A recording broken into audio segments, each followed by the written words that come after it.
So, Selena, we've got since we got my So we have quorum. our quorum here. Both our Steves are here. We'll go ahead and get started here.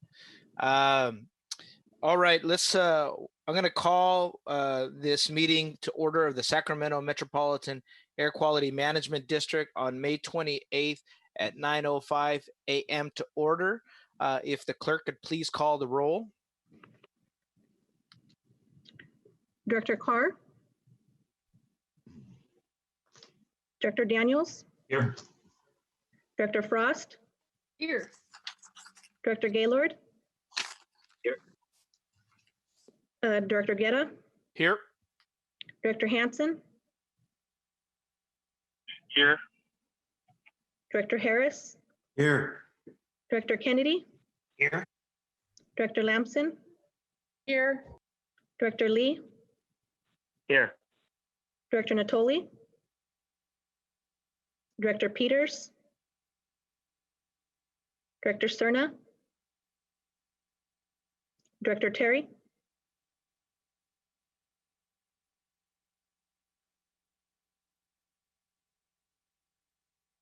Director Terry. Sorry about that. Here. We have a quorum. Thank you, Madam Clerk. If everyone could please rise, and Director Ayala has a flag for us to join us in the Pledge of Allegiance. Director Ayala, do you mind leading us in the Pledge of Allegiance here, if you can unmute? You ready? Pledge. I pledge Allegiance to the flag flag of the United States of of the America United States of America and to the republic for which it stands, one nation. under God, indivisible, with liberty and justice for all. Thank you, everyone. Appreciate that.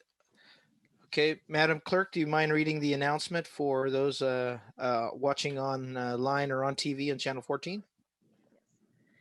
In compliance with directives of the State and Center for Disease Control and Prevention, the physical location of this meeting is closed to the public, consistent with state guidelines on social distancing and California Executive Order N 2920.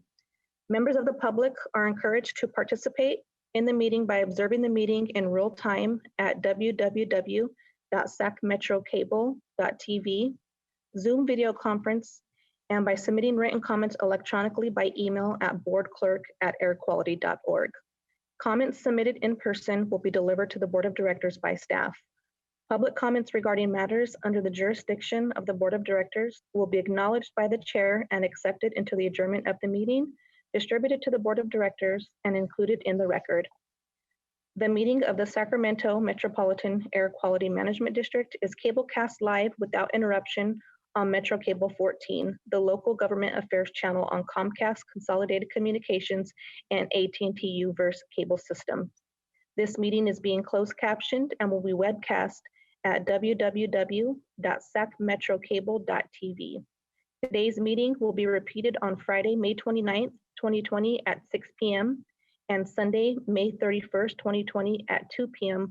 on Channel 14. Thank you, Madam Clerk. We'll go ahead and commence with our Air Pollution Control Officer's report. Good morning, Dr. Ayala. Good morning, Chair Guerra, and good morning, members of the board. It's good to have you all here. I wanna do a couple of brief updates, and I'm sorry, can I interrupt for just a second? I have Director Carr on the line. Okay. Good morning, Madam Clerk, I think Director you're gonna pull up a slide. Yes. 1 second.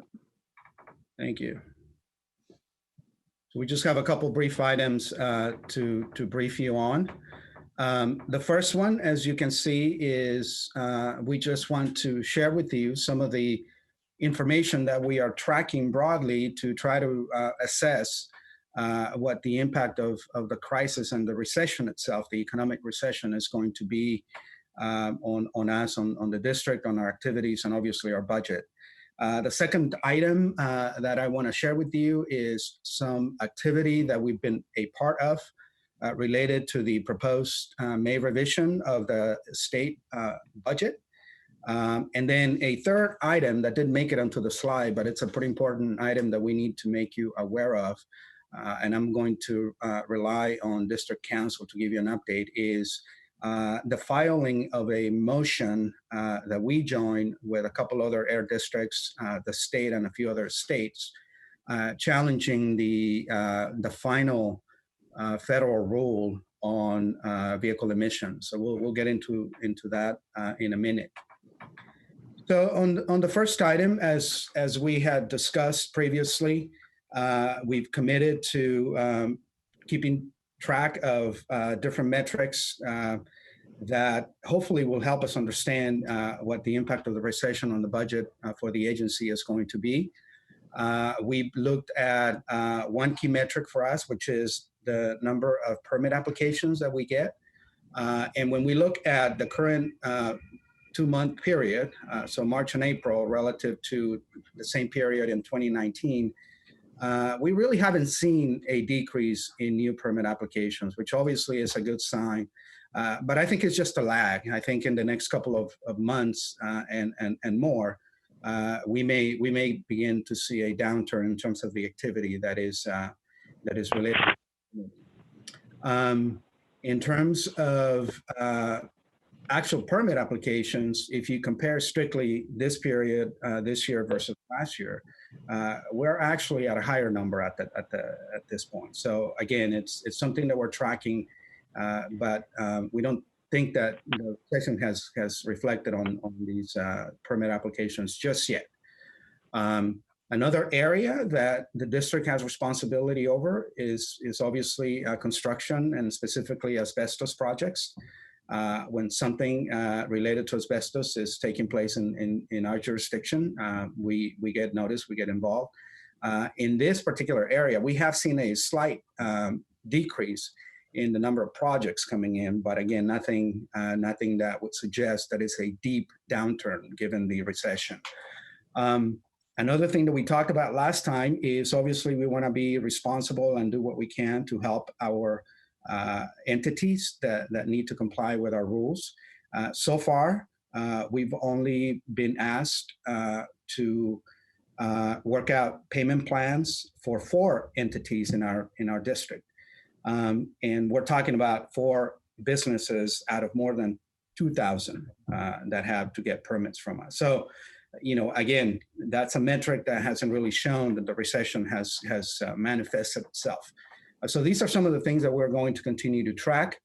Another area that is a core area for our district is CEQA and land use planning. As you know, we have an awesome team that is very engaged and leading the charge in this area across the region and the state. And when you look at the CEQA projects that the team is reviewing, we're actually up for the current year relative to last year. So again, it's one of those things where I think the impact of the recession is going to be lagging for a couple of months. Another direction we got from the board that has to do with understanding the impact on our budget is to talk to other sister agencies and other jurisdictions that are trying to understand the impacts just as we are.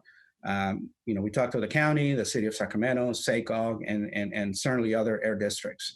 And I think, again, we are very consistent in our approach in that, most are expecting a reduction in revenue on the order of maybe, 1 to 20%, depending on the district, which is very consistent with the 2 scenarios, the moderate and the severe scenario for the budget assessment that we discussed with you previously. I think, obviously, no one is imposing fee increases. If anything, we're going to keep them flat or reduce them. From the federal project standpoint, things are pretty stable. I think things are just going to take a little while to get worked out. The state budget, which I'm going to get into in a minute, is one that it's already out, and obviously, we are going to be anticipating some significant impacts. But again, that's going to happen next fiscal year. The projects and the funding for cleaner projects that we are trying to put in place now has already been committed from the previous fiscal year. In terms of expenditures for the agency, You are going to be voting on our final budget in a moment. We presented to you last time, and we are prepared per the employee agreement to adjust by way of the cost of living increase that we discussed with you. So we're ready in that regard. We are, like many agencies and jurisdictions, imposing a soft hiring freeze. And we qualified as soft because I think to the extent that there is a critical vacancy that needs to be backfilled, we want to retain that option. And then the final thing I'll say on this is again, most organizations like we are putting in place placeholder budgets simply because at this time, we do need to get a final budget approved for next fiscal year, but we just don't have the information necessary to be able to make adjustments. So obviously we're committed to coming back to you with an adjusted and amended budget later on. And this is the information that we're tracking. So that is the first item. Let me pause for a moment in case there's any questions. Otherwise, I'll move on to the next one. Thank you, Dr. Ayala. I don't see any board members using the raise hand button. I'll go to the phone here. Any of our board members on the phone have a question for Dr. Ayala? Director Guerra, I just want to let you know I joined the meeting. Don Natoli. Hey, good morning, Supervisor. Yeah, I've got Supervisor Natoli and Mayor Lee as our board members on the phone today. Thank you, everyone, for joining. And since there are no other questions for Dr. Ayala, let's go ahead and proceed to our next item, which is the consent calendar. Are there any questions or a motion on the consent calendar? I'm sorry, Chair. There's a couple more things that I need to discuss as part of the APCR report. Oh, that is correct. There was the third piece here. Go ahead, Dr. Ayala. All right. So the other thing is we've submitted a comment letter on the proposed state budget. And specifically, we are asking for the administration to prioritize and identify funding specifically for some of the cleaner projects that are priority for us. AB 617, Community Air Protection, is at the top of the list, plus a couple of others. And the only thing I wanted to highlight for the board is we have actually written in conjunction with other air districts, as well as ourselves, on the specific proposed May revision of the budget. You should have a copy of those letters in your packet. So if you have any questions, please let us know. So just wanted to highlight that for you. And then the third and final item is, again, we have taken action. And Raised hand by Director Kennedy. Yes, Director Kennedy, did you want to ask the question now, or do you want to wait till after his? I'll wait, Chair. Thank you. Yeah, thank you. Thank you. The last one, like I said, is an action that we've taken just literally yesterday, along with a couple of other districts, challenging the federal administration's rollback of the clean car standards. As you know, transportation is the largest source of air and climate pollution. Of that sector, passenger cars and light trucks make up most of the population. So to the extent that those emission standards get rolled back, it's just going to mean that we're just going to have to go somewhere else to get emission reductions. It's a bit of a scramble because SACOG is going to have to go back and take a second look at the approved MTPSES, because again, now there's going to be excess emissions that we have not accounted for. So this is going to play out over the next several months. Obviously, we don't know how long the legal process is going to take, but let me turn it to District Counsel so she can give you a more precise description. Kathy? Good morning, Kathy. Sorry, I just had to unmute. Thank you, Alberto. The petition that we filed, actually it was filed this morning, is sort of a sister petition to a petition that ARB filed yesterday, challenging Part 2 of the EPA and NHTSA, Highway Transportation Safety Agency, NHTSA regulations that grossly lowered or raised, I guess, actually loosened the standards for emissions from cars and light trucks. They went for the difference is about 3.5%. the fuel efficiency went from 54 miles per gallon that was going to be required in the model years 2021 to 26 to 40 miles per gallon. So as Alberto's already indicated, that's potentially going to have some major impacts to the district, to the entire state. So we filed jointly with South Coast and the Bay Area. We're coordinating very closely with the state AG's office because they're taking the lead in the action. And this is kind of a sister petition to the one that the board also authorized a few months ago, challenging the Part 1 regulation, which essentially revoked California's federal waiver, authorizing it to set emission standards. That action primarily impacted electric vehicle goals and objectives of the state.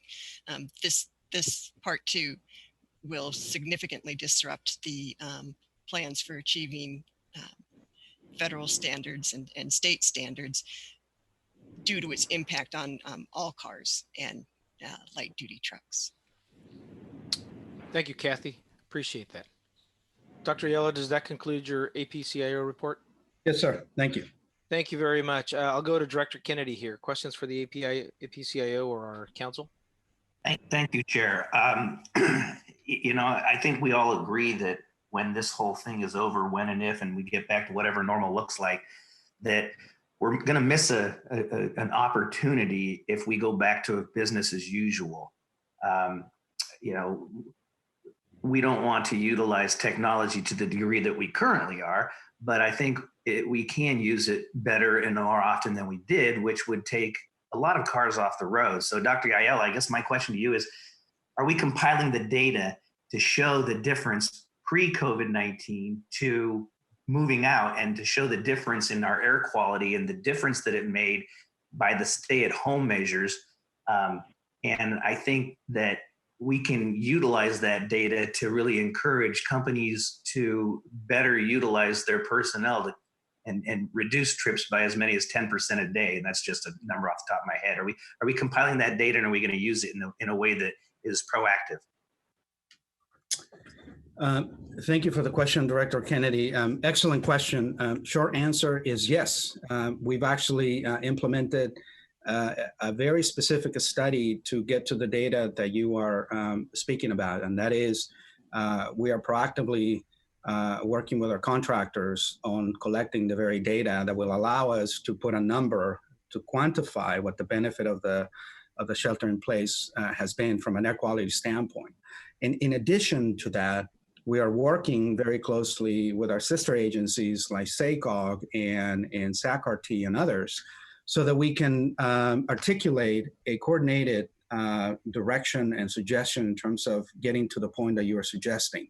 What makes sense for the region going forward, so that we can get a balance of, like you're saying, continue to take the benefits of what we are doing right now, and at the same time, try to get back to normal. This is front and center for many of us in the region, and I'm confident that we're going to be at a good point once we're ready to actually make some decisions in terms of, how much teleworking is going to make sense, how much, still transit is going to make sense, how much VMT reductions is going to make sense in the future. So I'll take your question as direction to come back to you and give you an update once we have a little more information. Thank you. Thank you, Director Ayala. And I believe you're having those conversations also with SMUD as well, as it relates to looking at clean technology in combination with telecommuting. Is that correct, Dr. Ayala? Correct. As you know, we all have a different responsibility over transportation emissions. I'm just going to say that, and we are in constant communication, and we're all interested in the very thing that you are asking, board members. So, like I said, we'll take your question in terms of we'll come back and give you an update once we have a better idea in terms of how we're going to move forward in a coordinated fashion. Great, thanks. If there are no other questions for our Air Pollution Control Officer, we'll go ahead and commence with our action items for the day. Seeing none, we'll move on, Madam Clerk, to the consent calendar. Are there questions from folks on the telephone? No, Seeing none? Oh, go ahead. Don? no, I didn't have questions. Okay, Director. thanks. Okay. Moving on to the consent calendar here. Do I have any questions from the board or a motion? I move the consent calendar, Mr. Chair. Thank you. It's been moved by Director Natoli. Is there a second? Second. Still second. It's been seconded by Director Harris. Any further discussion on the consent calendar? Madam Clerk, any comments from the public on the consent calendar? I have no public comment from the public. Thank you, Madam Clerk. Seeing no further questions or comments, all those in favor? Oh, I think we have to do a roll call here. Madam Clerk, can you do the roll call vote? Yes. Can I have the directors unmute their microphones for just a second?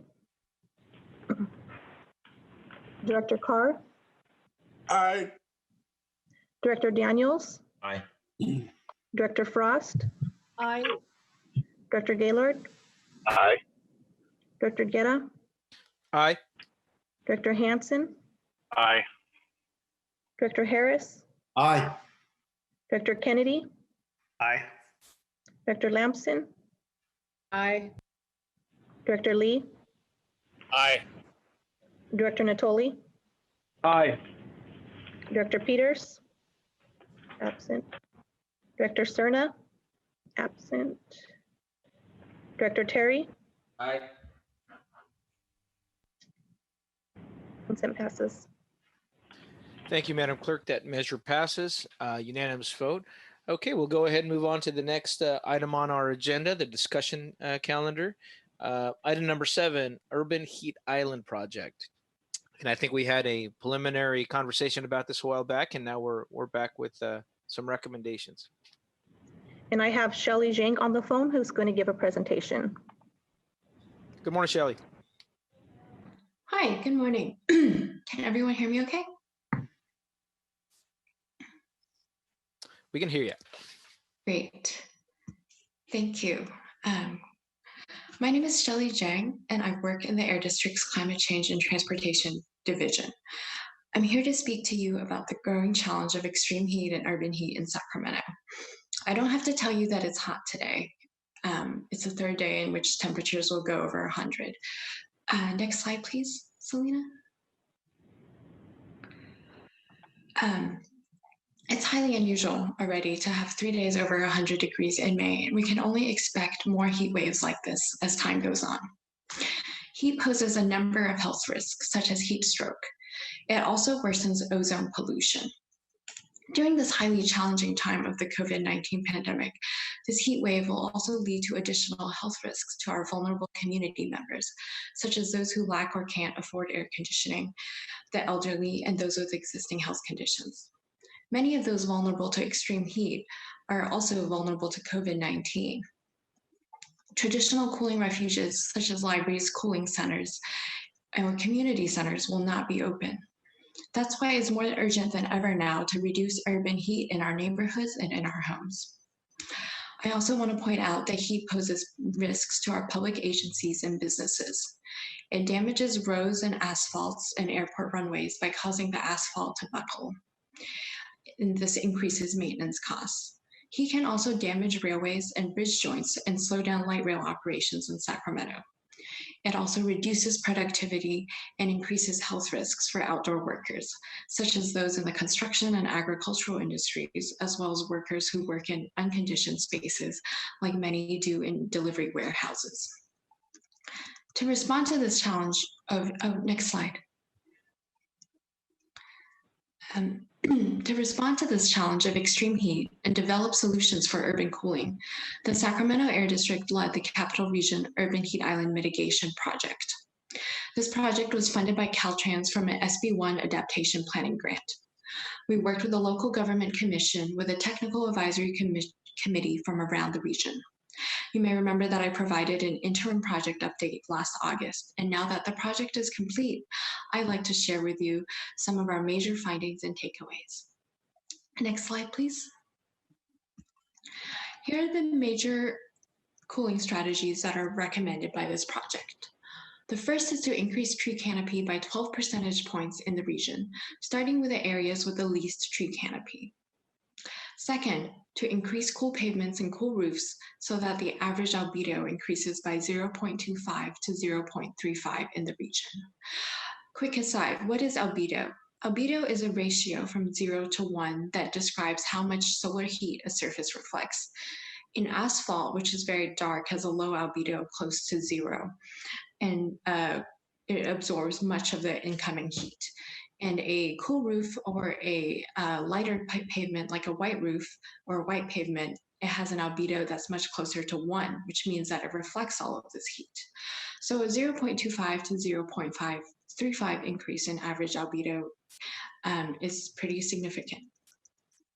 And then also, a number of other strategies can also help to increase urban cooling, such as increasing zero emissions vehicle deployment, solar photovoltaic shading of parking lots and ground covers, infill development, cool walls, and other cooling strategies. And finally, another important strategy is to coordinate and cooperate with the regional jurisdictions and organizations to maximize cooling benefits and develop consistent policies. Next slide, please. The first major takeaway that I wanted to share is that the urban heat island effect is a major challenge for our region, and it doesn't look quite the way that you would expect.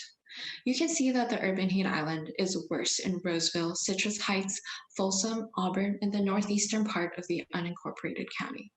These are areas that are generally thought of as being more suburban than urban Sacramento, which in fact actually has a lower heat island effect, even though the tree canopy is lower there and there are more industrial places with more pavements.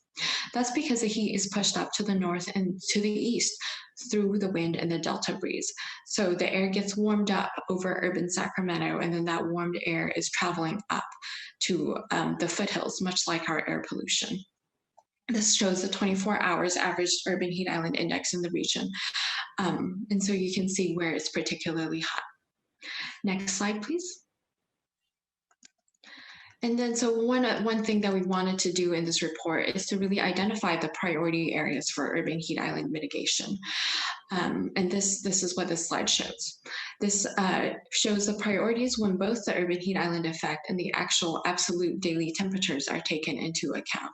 So not just where the heat island effect is worse, but where the daytime temperatures are the higher as well. These areas are some 7 to 10 degrees Fahrenheit warmer than their surrounding rural areas, which on a day like today can make a big difference in how you feel.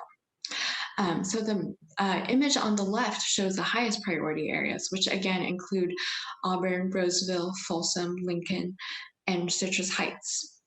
And the right side image shows the second highest priority areas, which include Natomas, North Highlands, Del Paso, parts of Folsom and Citrus Heights, and the northeast part of the county, as well as Yuba City and Marysville.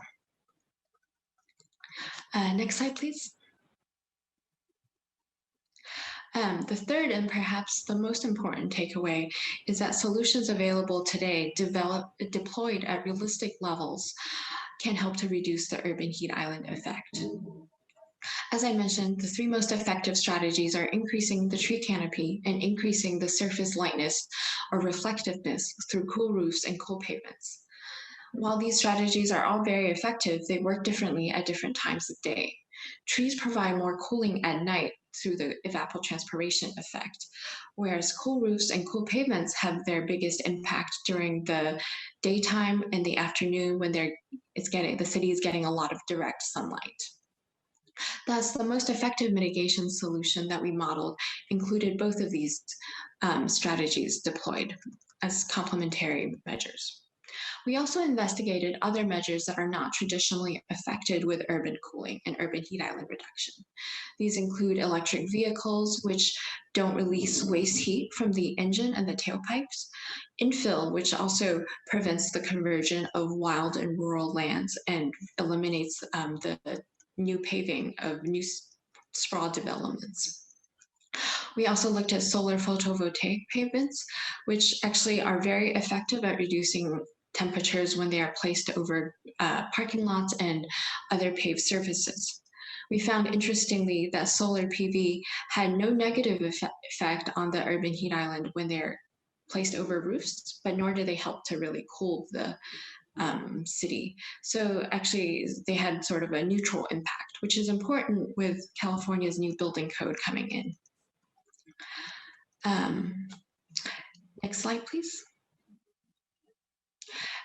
This takeaway we also really wanted to highlight is that the strategies have the greatest impact when they are adopted in concert with neighboring upwind jurisdictions. Similar to how the warm air can spread across the region, cooler air can also be transported across jurisdictions. So for each measure here shown in the chart, the lower bar shows the impact of when a jurisdiction acts alone to implement a measure. The total size of the bar, when you account for the light size part of the bar as well, shows a combined cooling effect when jurisdictions implement measures together. So when a city like Folsom or Roseville or Natomas or an area, when they implement cooling measures together, the combined effect through everyone implementing these cooling measures helps the cool air spread across the region. This can also double or triple the effectiveness of urban heat island mitigation in many areas, as you can see by the size of the bars. And in some areas, these measures can almost completely offset or eliminate the urban heat island effect, such as in Florin, Elk Grove, and South Sacramento. And I apologize, there's a little bit of construction noise coming through. And also notable is the effect of zero emissions vehicles when they're adopted in multiple jurisdictions. It's several times larger than the effect when a region pursues zero emissions vehicles alone. And I should note that the percentage of zero emissions vehicles modeled here is 25% of the fleet. Next slide, please. I've now shared a high-level overview of the project results, and the core findings can be found in our full reports. Now I'd like to mention some of the opportunities for implementing these solutions. Urban cooling strategies can be embedded in the existing public works projects, programs, and policies, as well as new targeted initiatives. Green infrastructure, cool and permeable pavements can be incorporated into existing road maintenance and road construction projects. They can also be part of pedestrian and bike path construction projects, as well as complete street projects. And you can see here some pictures of examples from our region. Agencies can also lead demo projects or pilot projects or offer streamlining for projects that do incorporate urban cooling strategies. Another idea is to adopt cool roof incentive programs or education programs, because cool roofs deliver individual levels to homeowners and businesses. They help the homeowner or building occupant save energy and pay for themselves in 5 years through the reduced air conditioning costs. Agencies can also help to support infill development, which can protect our natural and wild lands and reduce the construction of new paved surfaces, roofs, and roads, which can also help with urban heat island reduction. Next slide, please. So this is a conclusion of a 2-year project for us, but it doesn't stop here. For our next steps, we will be meeting with your public works and planning departments to reintroduce these reports and findings and work with them to find the appropriate solutions for your communities. We encourage these strategies to be incorporated into ongoing projects. Shovel-ready projects can be designed around these concepts for grant funding and stimulus or recovery funding. There are existing grant opportunities out there, such as the Natural Resources Agency's Urban Flood Protection Program and Urban Greening Grant, and Caltrans's Active Transportation Grant. We also know, for example, that the City of LA is developing shovel-ready projects around these concepts in Canoga Park and South El Monte to increase cool roofs and pavements and trees around their transit stations and active transportation corridors. And they're getting ready for the release of stimulus fundings with these shovel-ready project concepts. We'll also be working with the Capital Region Climate Readiness Collaborative to help introduce this project to other jurisdictions in our region outside of Sacramento County, because as the results show, regional coordination and regional implementation leads to the greatest cooling effects. We know that adopted at scale, these strategies can deliver regional and cooling benefits. protect public health, reduce ozone pollution, save money for businesses and agencies and residents, and increase quality of life for our region. So we hope that you'll take a look at our report, which will be on our website, and explore the maps in an interactive website that can help share these solutions. Thank you. I'm here to answer any questions if you may have them. Thank you, Shelley. I appreciate the report. I've got, this is a receive and file. I have Director Harris. Thank you, Chair. Shelley, I have an observation and two questions. First, in the 1970s, I worked in agriculture and I was outside most of the days of the year working as a commercial beekeeper. And I'd like to say that although it's hot today, it was much hotter in the 70s than we're experiencing in the last decade.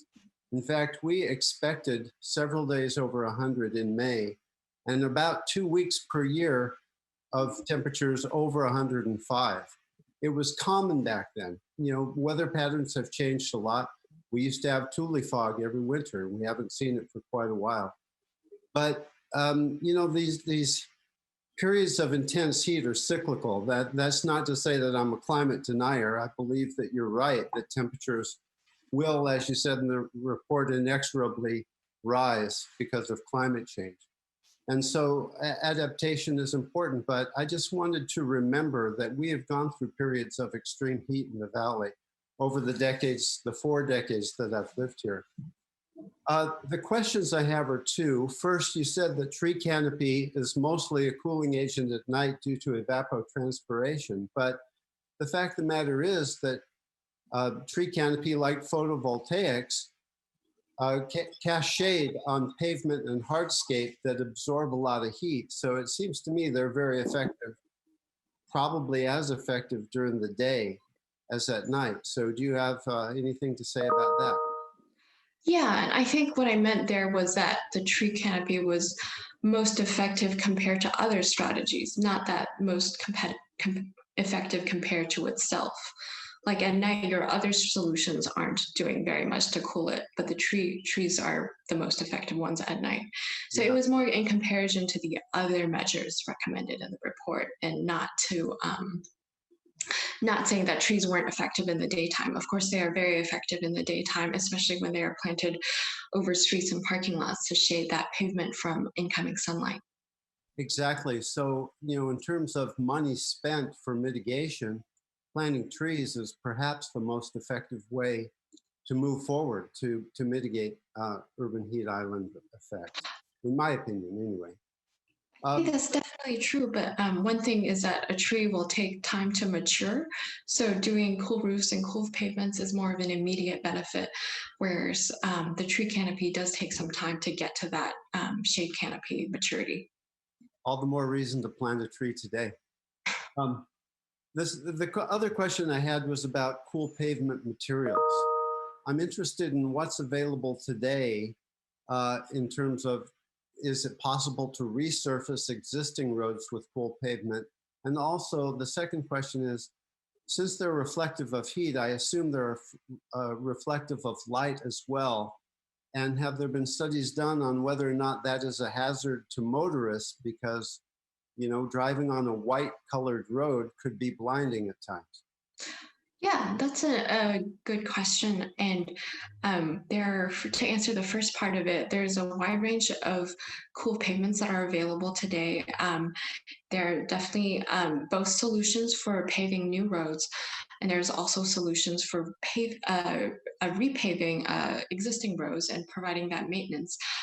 There is a chart that is in our report that lists different kinds of cool pavements for both new roads and reconstruction or repaving. And the glare issue, fortunately, the pavement engineers have considered this as well. So generally, the new pavement, these cool pavements are lighter than asphalt, but they are capped at how reflective they are or how bright they are to reduce that glare for motorists. So you really won't find a road with a sort of mirror-like surface. What we're really thinking is maybe like the difference between a concrete versus an asphalt. And asphalt really is very dark. It has a cool pavement rating of the albedo of it is below 0.1, whereas for our study, we capped the albedo of rows at 0.5, that we didn't look at anything above that.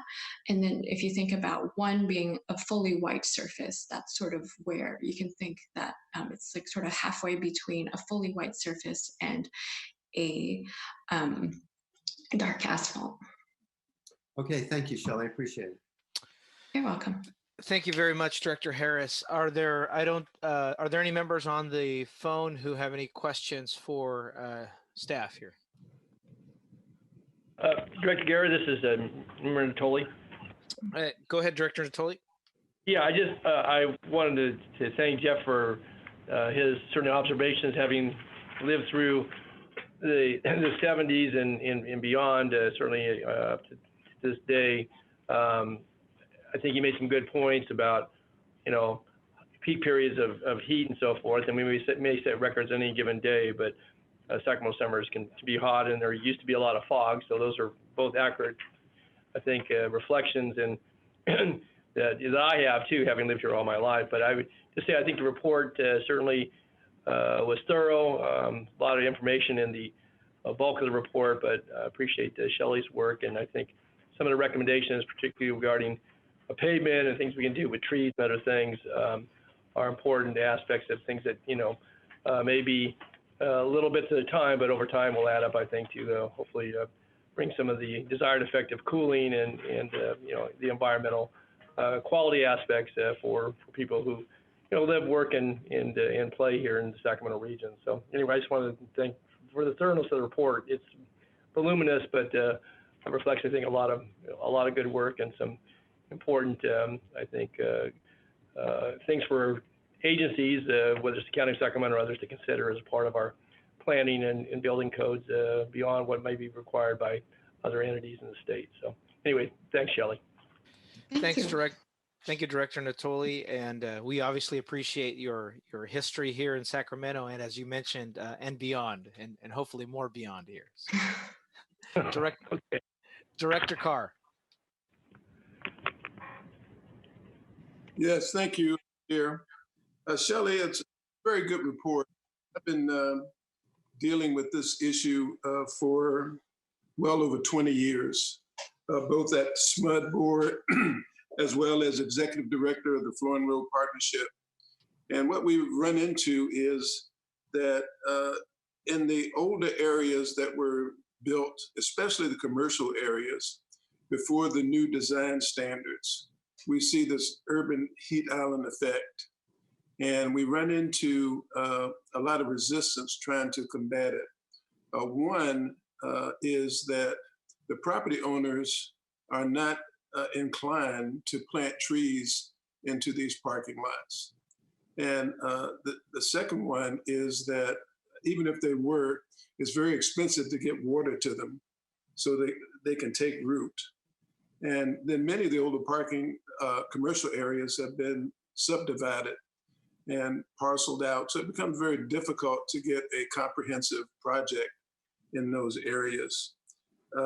So the tree thing, we were able to plant trees in one parking lot with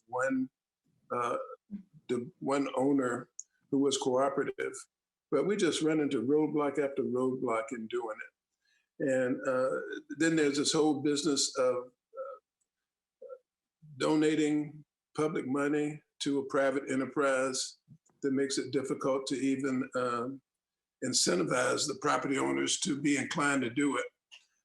So I wonder if the strategies shouldn't be redesigned. Even though we have some that are very effective, like planting trees, it's almost impossible to do. So maybe we should focus on what's possible, what falls in the realm of possibilities. And one of the things that it seems to me would be the solar in the parking lots. Property owners would be inclined to accept them, provided they didn't have to pay for it, of course. And I think we could cover a significant portion of our commercial areas with solar in the parking lots. Trying to chase these guys down a hole to get them to accept trees in the parking lot is a difficult issue that may not ever get done. So I think your strategies are right. I think the what's doable is what's missing, and some of the things just are not doable. What's your reaction, Shelley? I think those are all great comments, and that's definitely true. The reality of tree planting can be difficult, especially for areas that are older. So planting trees would require digging up the pavements and putting in new irrigation. I think that's why it's really important that we have strong local organizations like the Sacramento Tree Foundation that helps to provide the education and assistance to businesses that are interested in tree planting. Another thing to think about is that even though the money to plant trees, it may seem like it's public money going to a private entity, the benefits from those trees are not enjoyed by the property owners alone.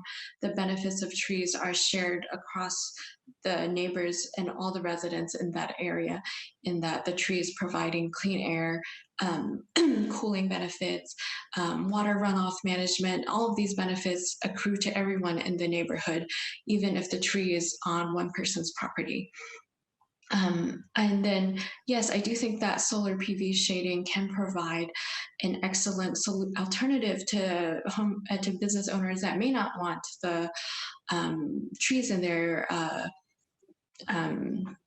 over their parking lot, because the solar PV, they can generate electricity, they can help maybe send some electricity back to the grid through SMUD, and so it could be seen more as a sort of investment for them rather than and something that they benefit. And you also get the additional benefit of having cooler cars for people when they park there. So who wouldn't want to get into a cooler car in the summer? Thank you, Shelley. Director Carr, did that answer your question? Yes, it did, and I agree. We should try to do that. I'm just saying, in my experience over 20 years doing it, we've been able to convince one property on one corridor, and that to pursue that strategy of trying to convince property owners to plant trees is a huge challenge.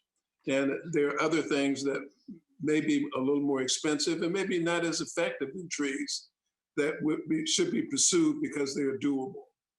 The tree thing is out of the realm of doing to me in the commercial corridors. As for those businesses and parking lots that were built before the new design standards.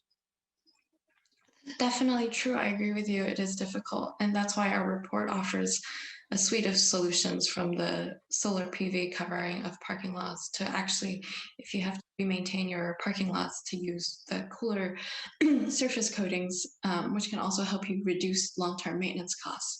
That could be something that's more amenable to a commercial corridor. If we can say, oh, you only have to repave every 12 years instead of every 10 years or something like that. Thank you, Shelley. Thank you, Chief. Thank you very much, Director Carr. And I think there's a couple takeaways here, seeing that there are no other members requesting to speak. Madam Clerk, do we have any members of the public who signed up to speak? We do have one member of the public that signed up to speak. Okay, we'll go to the members of the public here before I close this item out here. Go ahead. I have Torin Dunavant on the line. Hi there. Thank you very much. I'm really appreciative for the opportunity to speak and to the thoughtfulness and leadership of this board. This project is something that we were really proud to participate in as a member of the Technical Advisory Committee. It's important research, but it's also really amazing to see how well run and how well rounded the effort was. And so we're thankful for that. For us, it's been very helpful to see how this project has come together, what the research output is. And it really helps us with our focus on under canopied neighborhoods. And for us, it highlights these needs. I mean, certainly Councilmember Carr, has a lot of experience with this issue. but in commercial corridors are extremely difficult. But for us, it highlights that planting more trees, the largest trees possible on private property that shade public space, like sidewalks and streets, is essential.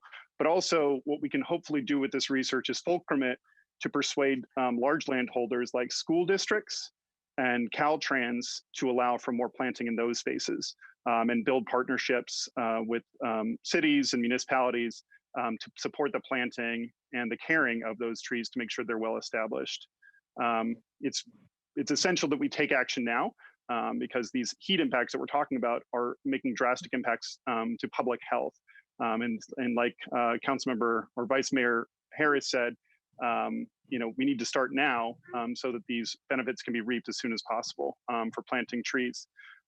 The research that's being shared here merges very well with the City of Sacramento and City of West Sacramento's Climate Commission studies are showing, and sets the goals for a 35% tree canopy coverage by 2045. And that's exactly what this research shows, what the impacts of that can be. So it helps us to prioritize our focus. And it also helps us recognize that there's an importance to push for robust urban forests in new residential development, which is being experienced in a lot of the areas that are going to be most impacted by heat, as in the report that Shelley shared. So we look really, into the future to collaboration with the district in pursuing opportunities to implement. And I just really want to thank you all and commend you all for your vision and leadership with this project. Thank you very much. Appreciate that. Madam Clerk, is that all the public comment? I actually have one more public comment. I have Jenny Bard on the line. Go ahead, Jenny. My name is Jenny Bard. I am the Director of Health Partnerships for the American Lung Association, and I work with medical and health organizations to support strong clean air and climate policies in California. So I'm very pleased to be speaking with you today. The Lung Association appreciates your presentation and the innovative focus on this important issue. We know that the urban heat island effect creates many public health challenges. Extreme heat can be extremely deadly, especially for people who work outside, people without homes, young children, the elderly, and people with pre-existing medical conditions such as heart disease and diabetes and lung disease, according to the Centers for Disease Control and Prevention. Worsening heat can have serious impacts on health, especially lung health.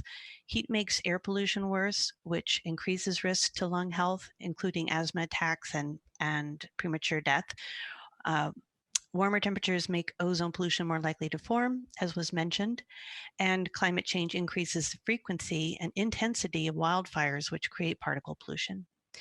So the research that you've highlighted today shines a light on important actions that we can take that will help to increase resiliency, cut pollution, and build community health. So we thank you for that. We also appreciate the inclusion of electric vehicles and infill development. In this topic, we view that focus as vital to helping to reduce vehicle emissions and boost healthier transportation, including transit, walking, bicycling, and zero-emission vehicles. On a personal note, it was very interesting to hear about the heat transport. My daughter and her family live in Auburn, so I regularly drive there. I have driven an electric car exclusively for 7 years, and so I'm pleased to learn that EVs not only reduce air pollution, but that they're not contributing to the region's urban heat islands and are a solution to this problem. And so, as you point out, with the huge benefits of a regional focus, it makes sense to view these strategies in a regional sense, and we look forward to supporting future efforts on this front. Finally, on the state budget issue, which was mentioned at the beginning, the American Lung Association has also submitted a letter to the legislature in support of continued investments in clean transportation and other clean air programs to protect lung health from the burdens of transportation pollution. So we thank the Air District for that support as well. And we are also committed to California's leadership on clean cars and appreciate the Air District's leadership and comments today. Finally, we just really appreciate the relationship that we have with the district staff and look forward to continued partnership and helping the public understand air quality and taking actions to improve our health. Thank you. Thank you for your comments, Jenny. Madam Clerk, is that does that conclude the public comment? Yes, it does. Thank you very much. Well, first I want to thank the staff and all our comments from the board members and the public. I think this is a critical report. One, it shows the need for us to work regionally, collaboratively. I think it, and also for us to understand that what happens in one jurisdiction also affects another. The fact that Citrus Heights and Roseville and other areas bear the brunt of the heat being produced in one area and moving to the other means that we should all be thinking about our fellow neighbors. The other piece here is that there are short-term solutions and long-term solutions that we need to address. And I think to Director Harris's comments about planting now for benefits for the future and resiliency, it's critical. And the fact is that we have more opportunities to plant than we have actual bodies and resources to do so. So there are numerous areas where we can take advantage of planting trees now. And then the point of Director Carr mentioned that there are deploying of rooftop solar and figuring out other ways that we can work with businesses. I represent Stockton Boulevard, and we have the same challenges of old commercial corridors that as we rebuild them, there might be opportunities to use trees, but in the older sections that are already built out, we may have to look at a different approach, such as PV parking coverings. To that point, I also wanted to say that in one thing that I think Director Ayala left out in his APCO report was a brief conversation we had yesterday with our lobbying and advocacy team. As the governor is producing a 10% reduction in state agencies, and we are pushing and advocating for what we need as an agency. There are also conversations in the legislature about funding a new type of WPA or work program to get people affected by COVID-19 back to work. Now, those conversations have been mainly in the construction and infrastructure of housing. But one thing we've asked them to look at is to also look at work programs or opportunities to employ people back in improving air quality. Like we know that we need to look at pavements. We need to look at some of these ideas like rooftops over parking lots that could employ people, and that means contractors, subcontractors, a ripple effect where we can also benefit. To making sure that the legislature knows that, and some immediate ideas such as employing people to actually plant trees. Folks without a college or high school degree who have lost their jobs from the retail and restaurant business or other sectors that have been impacted. That's something that we could gear up in October, November, and December during the prime tree planting season to be able to do that if the legislature was going to support, say, AB 617 programs where we can target effects to support those communities. So I want to thank the staff because I think this gives us a lot of data to go to the state to say, as they look at responding to COVID-19, that they use it as through a prism of also how do we affect air quality as we employ and get our economy back to work again. So with that, thank you very much, Shelley. Great report. Thank you, Dr. Raleigh, all your team. And we'll go ahead and move on to our next item here on the agenda, which is our budget. And as our staff get ready for the presentation here for the budget, I do want to acknowledge that we've seen this budget a number of times. I think we've had a lot of input from board members to the budget, and I appreciate our staff taking the time to take that into effect. So I don't think this will be, I don't want to lose a quorum here. So I don't think this will take long, but we do need an action here, a vote on this since the before we adjourn today. Jamil? Yes, thank you. Thank you, Chair Guerra and directors. My name is Jamil Moons. I'm the Administrative Services Division Manager, and it is my pleasure to present the district's proposed budget at the second of two required public hearings. And as the chair mentioned, this is a very brief report, so it's really just a recap. We, as he mentioned, we have seen this budget before, and we appreciate all the input that has gone on into it. So for today, we are I'm just going to recap what we covered last month at the April hearing, kind of wrap things up and move forward. So at last month's meeting, the first public hearing, we proposed the budget and shared with you a lot of detail about that, as well as the fund balance trends that we were seeing with the proposed budget. We presented the fee schedule, which suggested a CPI adjustment. The board had a very good, robust discussion about that and directed staff to postpone that for 1 year. We also presented, as our director mentioned during his report earlier this morning, we presented recession scenarios, both at the moderate and severe level, to ensure that we are poised to address any revenue impacts that may occur as a result of this crisis. And looked at some timelines. As he reported, we are doing some very close benchmarking last year to this year, looking at our other in terms of permitting impacts. What are other jurisdictions doing in terms of revenue forecasting and reduction? So we're closely monitoring that, and we will be reporting that back to the board as we learn more. And then lastly, we're going to make sure that that information gets incorporated into our budget, and we'll be back to the board with more robust reports here into the future. The budget has been posted for 60 days for a comment period. Jamil, I'm sorry to interrupt. Can you alert Selena when you need the slides advanced? Oh, thank you. Yes, I'm on the first slide, Selena. Thank you so much. I apologize for that. Okay. So the last bullet on the first slide is that today we are recommending that the board approve the FY 2021 budget and fee schedule. Next slide, please. So just a high level on our proposed budget for FY 2021, it is a overall reduction budget from the current year's budget to the next budget. It is $56.2 million. That's a reduction of $3.2 million. And it is a $500,000 reduction in our general fund and reflects a reduction in our overall FTE, our funded FTE, from 99.5 FTE down to 94.1. And as Alberto mentioned earlier, we are planning to staff at a level relatively around 88 FTE, so even under that 94, and hold those remaining vacancies as this crisis unfolds and as we have better information and can assess those impacts. Next slide, please. Excuse me.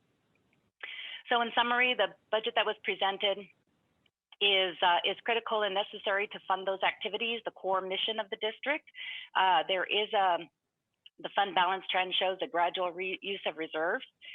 We have those recession strategies ready and available to address revenue impacts as needed to preserve our fund balance at the budgeted levels.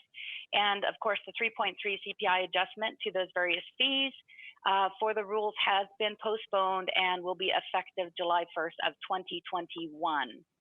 And finally, we have committed to report back to you in the coming months and anticipate a full budget presentation in October, when we believe that, as Alberto said, we believe that some of these trends are going to be delayed. We should have, I think, a very, very good picture of what's going on at that, of course, monitoring it closely between now and then. And then to the extent a budget amendment is necessary and makes sense, we would be presenting that at mid-year. That's the targeted timeline. So with that, Chair Guerra and directors, we are asking you please to open and close the public hearing on the FY 2021 proposed budget and fee schedule, and to adopt a resolution approving the budget effective this coming July, the fee schedule effective a year from this coming July, and a reclass. We had a reclass of one of our positions that we mentioned last month from a fiscal assistant 2 to administrative specialist, and that would be effective the pay period following the approval of this item today. With that, that concludes my presentation, and I'd be happy to answer any questions the directors may have. Thank you, Jamil. Mr. Chair, I'd like to make a motion to open and close the hearing and approve the budget. It's been moved to open and close the public hearing. It's been moved to open and close the public hearing and approve the budget by Board Member Hansen. It's been seconded by Carr. Is there any questions from the board at the moment? If not, seeing none, anyone on the phone? Director Natoli or Director Lee? Seeing none, then I will go to our board clerk. Board clerk, Madam Clerk, do we have anyone in public comment on this item? Do not. Seeing none, thank you, everyone. I appreciate the staff on this. We will be seeing this again in October. I do want to highlight that our staff have taken a very tough position of reducing the budget very conservatively. We understand that they still have work to do. Many of the permits that they oversee are in the industrial and manufacturing area. And while the restaurant and retail area has taken a hit, the industrial and manufacturing area has still been one that has been working and providing some work for the air district. So I appreciate you guys doing more with less and keeping the health of the organization. And with that, I'll go ahead, seeing no board members wanting to speak, I'll ask the Madam Clerk to call the roll. If I can have the directors unmute their microphones real fast. Thank you. Director Carr, Aye. Director Daniels, Aye. Director Frost, Aye. Director Gaylord, Aye. Director Guerra, Aye. Director Hansen, Aye. Director Harris, Aye. Director Kennedy, Aye. Director Lamson, Aye. Director Lee, Aye. Director Natoli, Aye. Director Peters, absent. Director Cerna, absent. Director Terry, Aye. motion passes. Okay, measure passes. Thank you, Madam Clerk. Our last item, public comment. Madam Clerk, do we have anyone in the public wishing to speak on items not on the agenda? No, we do not. Thank you. Any board member ideas, comments, or AB 1, 2, 3, 4 reports? I'm assuming no one's traveling these days. Seeing none, I want to thank anyone on the phone. Sorry, I didn't ask on that. That have any board comments? No. Thank you, Mr. Lee. Don? No, thank you. Okay, thank you, everyone. I appreciate this. This was a very productive meeting. We're going to adjourn this hearing at 10:11 a.m. Have a safe and healthy weekend, everybody. Bye, everyone. Thank you, Mr. Chair. Bye. Good job. Bye. Stay cool.